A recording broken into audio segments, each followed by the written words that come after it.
Hola, buenas, ¿qué tal? Esto es Apotegmas y yo soy Roman Alboix. Como podéis imaginar, no es que estuviera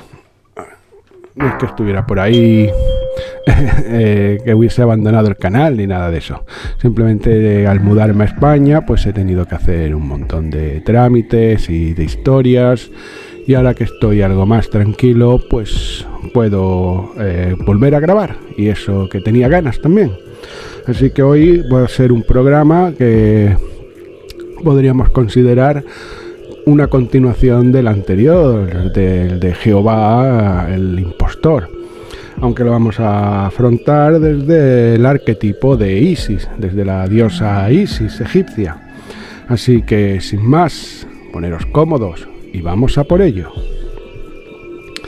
Todas las tradiciones conocidas hoy en día dicen que el estudio trascendente y místico de sus misterios, de los misterios de Isis, se deben comenzar por el arquetipo de la Virgen del Mundo, ya sea Taltiu, Freya, la Virgen María cristiana, Perséfone o la que nos trae hoy aquí, que es Isis, clave para el estudio de la simbología hermética y alquímica, ambas disciplinas desarrolladas en Kem, es decir, Egipto, al menos en la forma en que nos ha llegado a Europa a través de los filósofos griegos y más tarde de cabalistas judíos y árabes de la España medieval.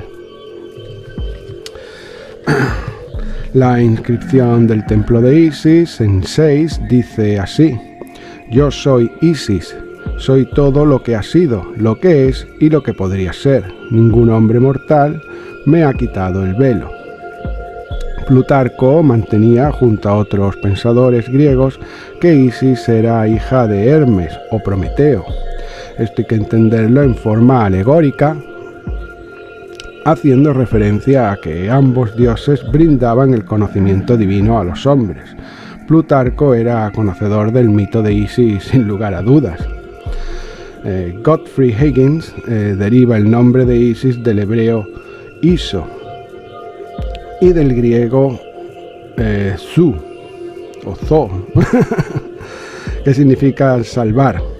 Richard Payne Knight cree que la palabra Isis deriva del gótico o nórdico antiguo Isa, siendo Isa la runa que cristaliza el conocimiento secreto que da lugar a la creación en primera instancia en la mitología escandinava.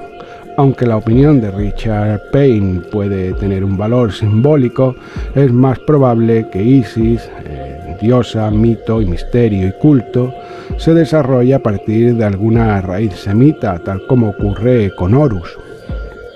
Lo que sí es seguro es que la apropiación cristiana de la deidad y transformándola en María, madre del Christus, que como Horus, hijo de Isis, son los dos que traen el nuevo eón. Y así, y si me perdonáis, debo detenerme un momento en esto y aclarar que este nuevo eón no está por venir, como yo he afirmado erróneamente en ocasiones posteriores, sino que está vigente. Esto lo aclararé en su programa adecuado, pero de momento valga decir que rectificar es de sabios.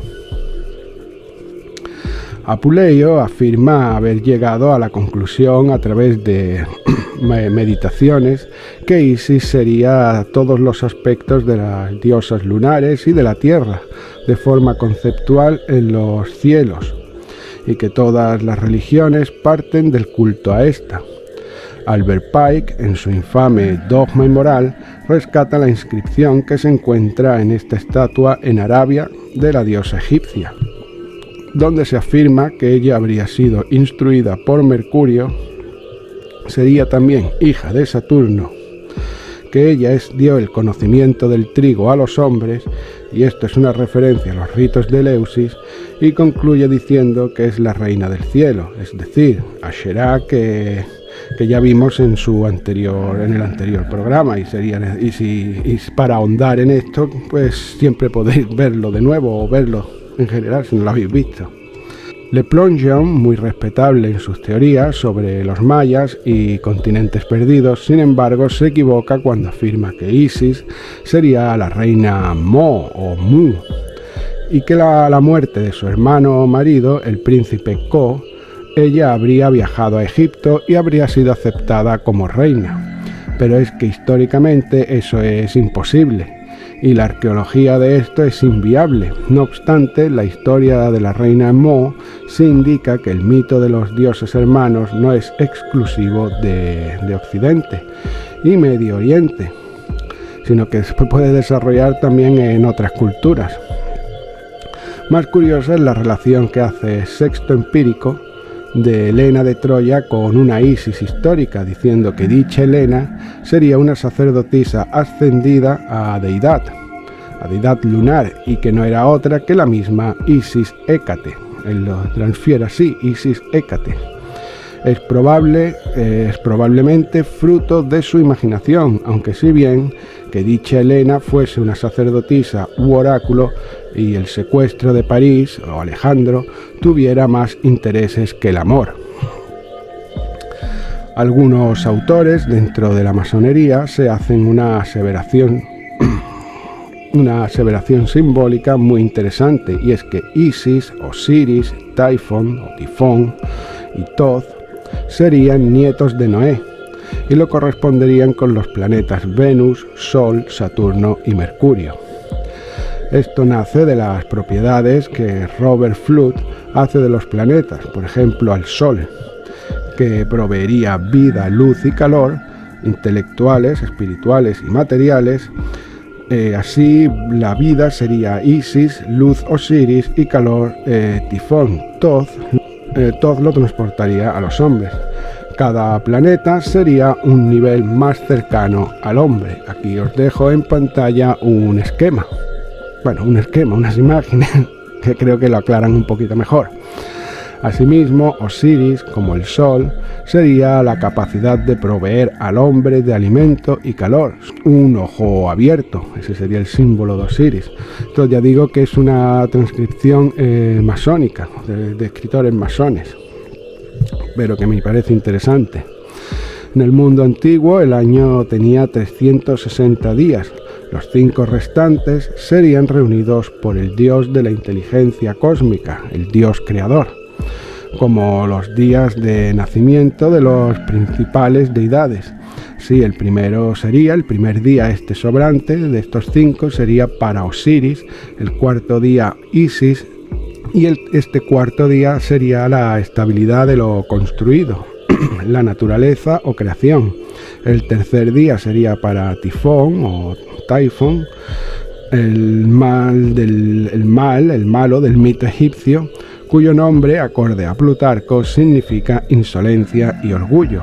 Es decir, Typhon significaría insolencia y orgullo, opuestos al conocimiento y entendimiento de Osiris e Isis.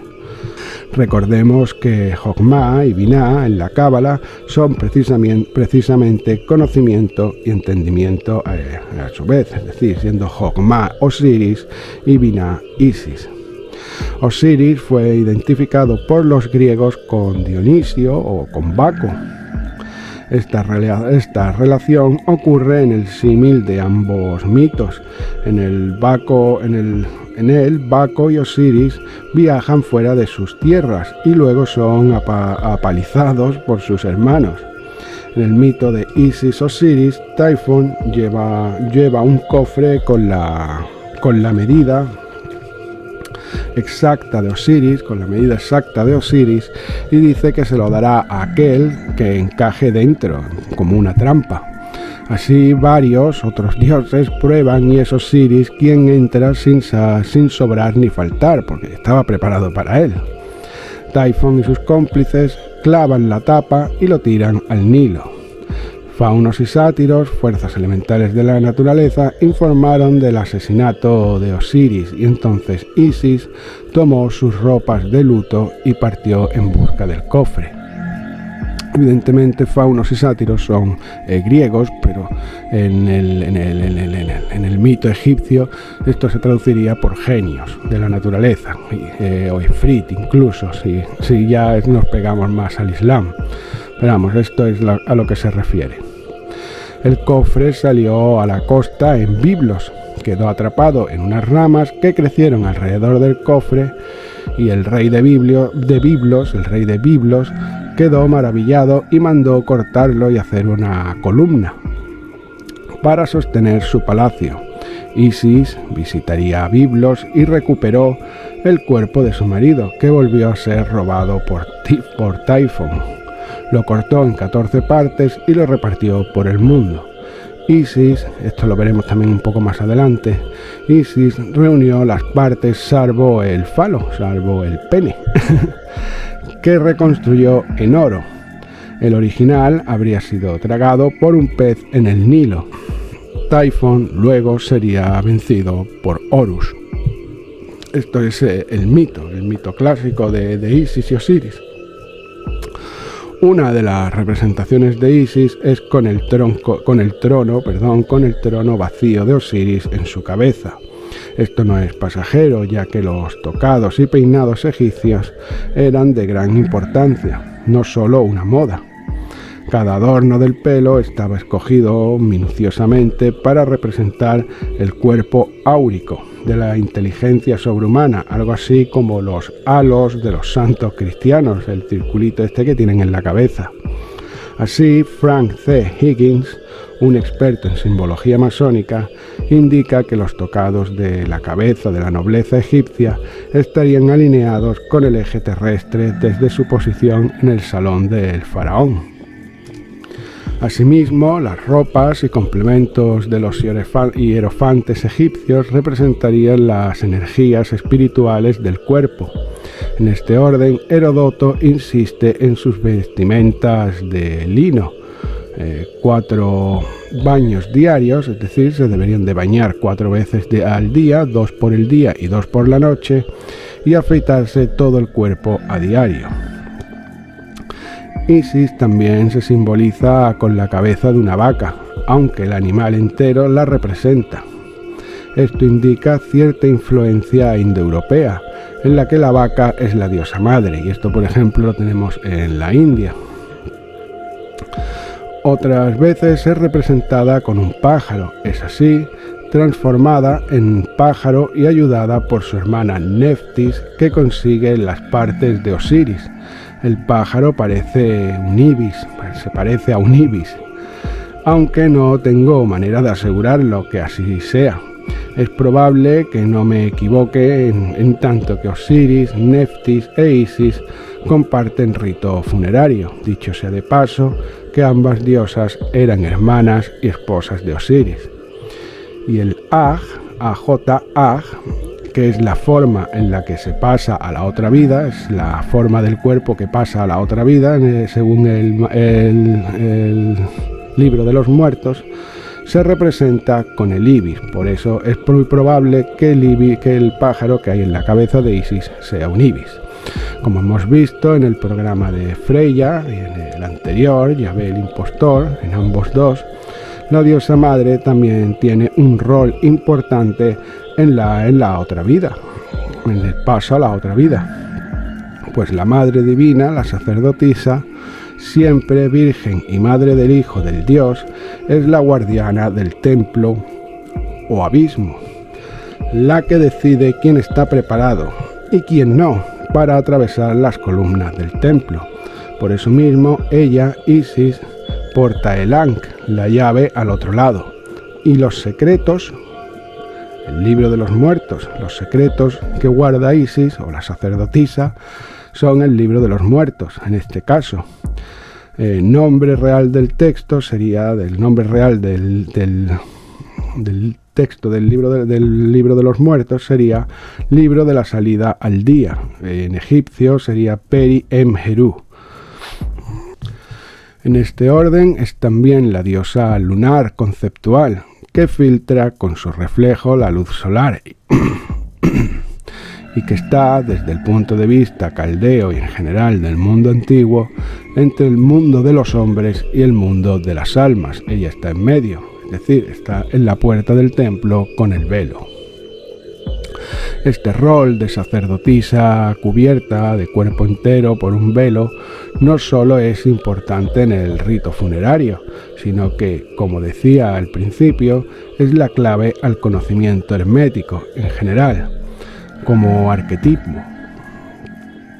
El estudio, comprensión e iluminación de Isis es igual al de Perséfone o Astarte, por eso hallamos símbolos similares en estas. Conforman un arquetipo. Por otro lado, tenemos la esfinge, que oculta los secretos de Egipto, así como las runas nos indican el esoterismo nórdico, o el I Ching, el de la antigua China.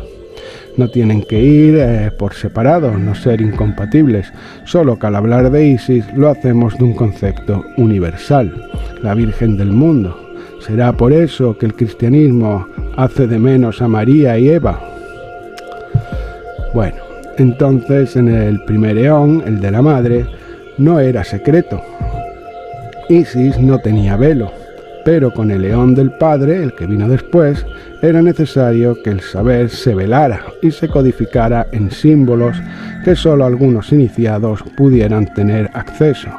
A continuación voy a explicaros la simbología de Isis en tanto que me sea posible.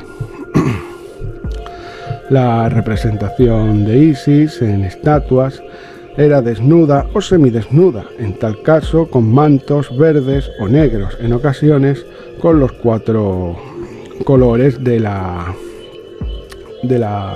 tierra: negro, blanco, amarillo y rojo. La simbología lunar es la más común. También la solar se representa en ella, sobre todo la solar en tanto que es la diosa de la naturaleza universal, madre de todo lo producido, por tanto preñada también, aunque siempre virgen. Esto es importante. Una de las representaciones lunares más comunes y conocidas es su corona con las 3 fases de la luna. En ocasiones puede estar sujeta la corona sobre una peana de flores u otros motivos terrestres. Es común encontrarla vestida de rojo o blanco también.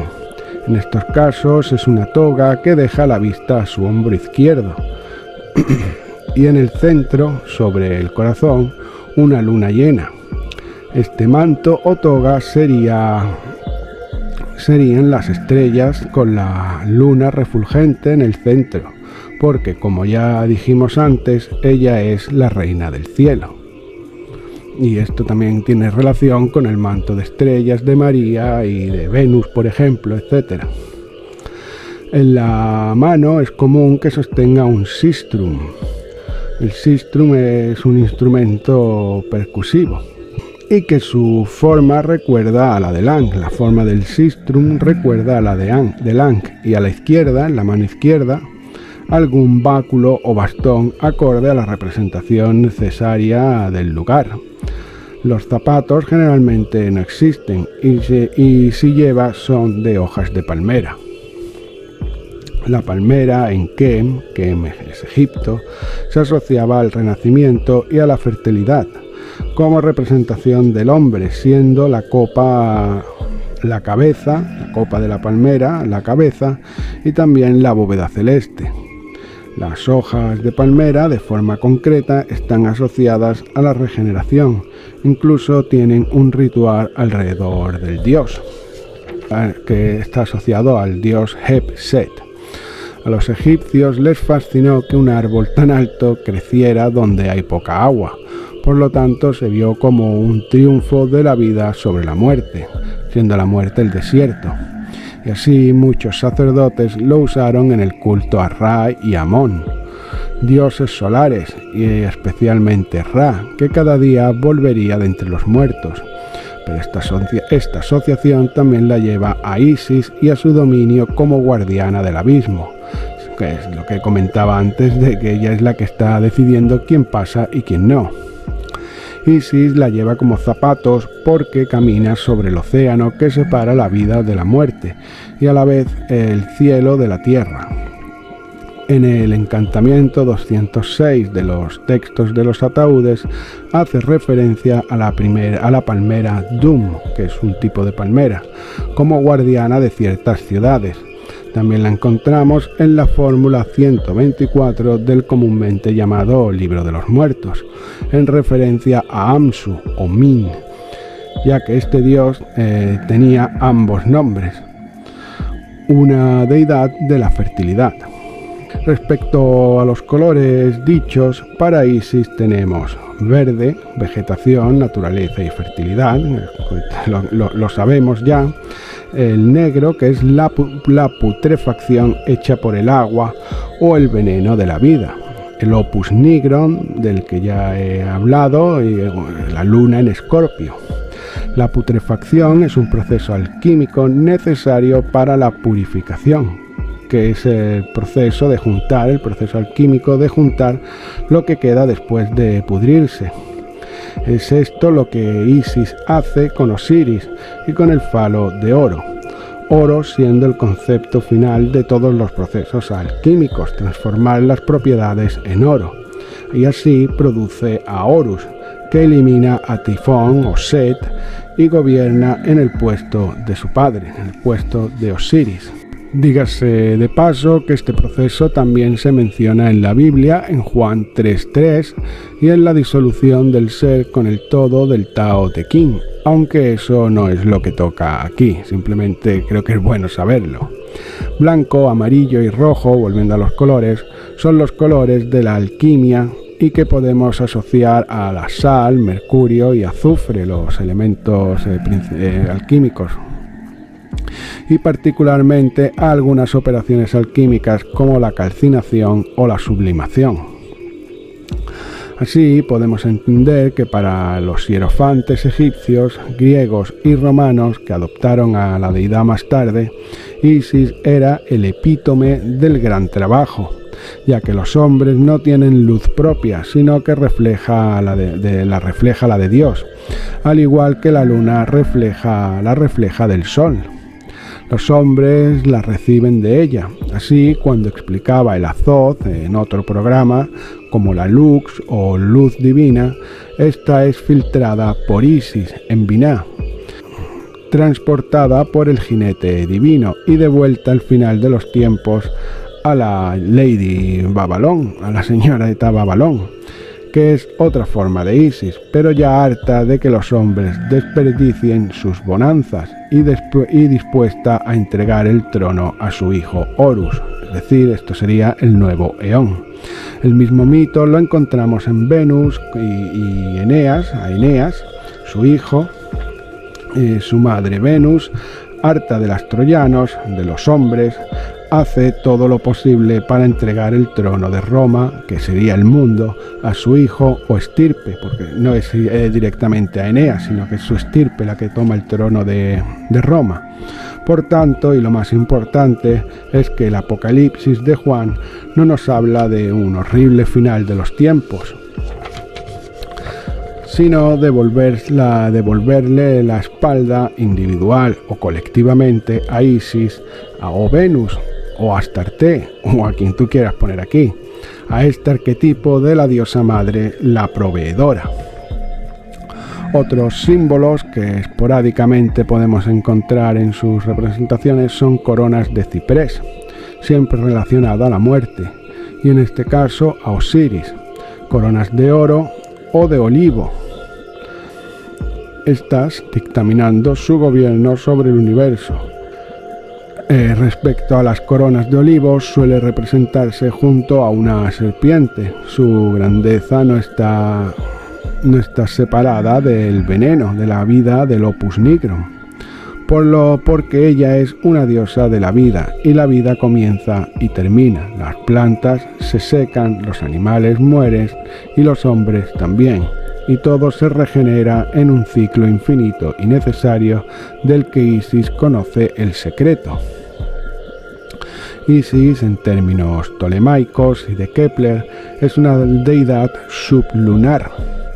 es decir, que está por debajo de los otros dioses, no en rango, esto es importante, no es que esté por debajo en rango, sino porque ella está encargada de lo material, los tres mundos, plantas, minerales y animales. Por eso es la reina del cielo, porque sus ojos están directamente sobre nosotros. Así, Isis utiliza la alquimia y la astrología, las ciencias más antiguas que existen y de las que hemos perdido u olvidado muchos secretos, solo dispuestos para los iniciados, para comunicarse con nosotros, observar los cielos y la tierra, lo que siempre han hecho los chamanes desvela esos secretos. La simbología referente al agua en Isis es evidentemente lunar, pero sobre todo nos indica la proliferación de lo húmedo para la continuación de la vida en la tierra. En la masonería y el rosacrucianismo se dice que la nota musical de la naturaleza es el Fa, la nota Fa. Desde luego, esto viene a partir de la teoría pitagórica de la armonía y del teorema de Pitágoras, que los egipcios conocían muy bien. La frecuencia del Fa en la zona centro del piano, por tomar una referencia, es casi 350, exactamente 349,228 hercios. En gematría, no geometría, sino gematría, el 350 lo hallamos con las palabras en hebreo: sentir, despertar la conciencia, rayos emitidos desde una superficie, párpados, tierra o suelo cultivable y otras muchas referencias. Referencias a Isis me refiero. La gematría, por quien no lo sepa, que puede ser, todo puede ser. La gematría es la matemática de la vibración verbal y las melodías musicales, las matemáticas de las notas. Son las matemáticas parte esencial del conocimiento iniciático de cualquier llamado misterio. Así, en copto, griego o rúnico encontramos gematría, aunque se pudiera llamar de otra manera según el tipo de escritura. Pero gematría, para entendernos. Gematría asociada a la enseñanza que se pretende impartir en el neófito. En los misterios de Isis y Osiris esto ocurre igual que en cualquier otro. Es más, cabe recordar que tanto Pitágoras y su seguidor Platón estudiaron en Egipto, entre otros lugares. El doctor Sigmund Backstrom, un alemán que sirvió en la Marina holandesa como médico entre el 1763 y 1770 y que luego fue a Inglaterra para retirarse hasta su muerte en el 1805. Tenía una teoría sobre los elementos muy interesante, pero aparte de esta, a la que voy a volver un poquito más adelante, me gustaría añadir algún dato sobre este personaje que me parece importante. Se unió a la orden rosacruciana en Anglia, de la que ya hablé cuando hablé de la Golden Dawn, y trabajó como traductor para la Sociedad Teosófica, la de Elena Blavatsky. Hizo un lectorium logo para la orden Rosacruz, y en el cual podemos encontrar varias similitudes familiares, como podéis ver en pantalla. Pero lo más remarcable fue su Backstrom Society en Inglaterra, o Backstrom Society, en Inglaterra, que no era una sociedad en sí misma, sino una rama para preparar y ayudar a los neófitos de la orden rosacruciana en Anglia, a la que voy a llamar de ahora en adelante RA, porque es un nombre muy largo. Como ya comenté en mis programas sobre la Golden Dawn, la RA era principalmente una logia masónica más que Rosacruz y por tanto no admitía mujeres. Sin embargo, Backstrom comenzó a incluir mujeres en sus programas e instó a la RA a que las aceptara, acercándose más a los Rosacruces originales y alejándose de la masonería. Por ello queda rescatada una carta en La historia real de los Rosacruces, que es un libro de Arthur White, el creador de la baraja Rider-Waite, que incluye el siguiente pasaje al respecto de la inclusión de las mujeres en la orden. El texto o la carta de Backstrom dice así: Tal como no hay distinción de sexos en el mundo espiritual, no entre los bendecidos ángeles, no entre los espíritus racionales de la raza humana, nuestra sociedad, refiriéndose a la RA, no excluye una mujer valiosa de ser iniciada. Dios mismo no excluye a las mujeres de los beneficios en la vida siguiente. Y así, tras contactar con MacGregor Mathers y William Wynne Westcott, procuró antes de morirse que la reciente Hermetic Order of the Golden Dawn siguiera los principios de los Rosacruces y alejara el esoterismo y la hermética de la masonería para el siglo que entraba, el siglo XX. En cualquier caso, recomiendo visitar los textos de Backstrom por el aire fresco que aportan a estos temas. Pero lo que trae a Backstrom a este programa sobre Isis, volviendo al tema otra vez, perdonen la interrupción, es su visión médica de la alquimia y la piedra filosofal. Él decía que un médico que consiguiese armonizar los 4 elementos, fuego, agua, aire y tierra, en la práctica como en la teórica estrella de 6 puntas, lograría la cura para todas las enfermedades. En tanto que la naturaleza se forma de estos elementos y la naturaleza hace todo y es todo en todo. A la vez, ese todo depende del fuego de la creación, la Lux o Azoth. Vimos esto en otro programa, que el Azoth se conforma y es parte de mercurio, azufre y la sal. Backstrom llegaría a estas conclusiones estudiando a Isis como la Madre Tierra y desvela parte del misterio de esta. Tomando lo que hemos explicado hasta ahora, tendremos que Isis, por resumir un poco, es la reina del cielo, la naturaleza en su forma antropomórfica con el velo que cubre sus secretos y que se estudia a través de la alquimia, la astrología y el hermetismo de forma general. Así, los principios bien conocidos de Hermes, luego adaptados por el Kybalión para una explicación más amplia, no es otra cosa que propiedades de la diosa Isis o las propiedades de la naturaleza y por tanto de los elementos. También sabemos que Isis es dual y conforma en sí mismo el ciclo de vida y muerte, es decir, creación y destrucción, básico en la naturaleza. En resumen, Isis es la primera materia en términos alquímicos, como explicaba en el programa sobre Jehová el Impostor.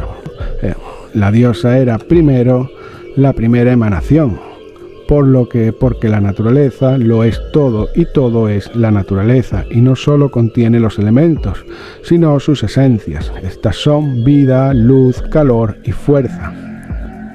En términos más comunes y que puede que nos suene más, Isis es Akasha. En el cristianismo, la Virgen hace el verbo carne. Ambas afirmaciones son correctas y esto lo tenéis en el esquema que dejo en pantalla. Además, continuará la tradición de los Rosacruces y la teosófica.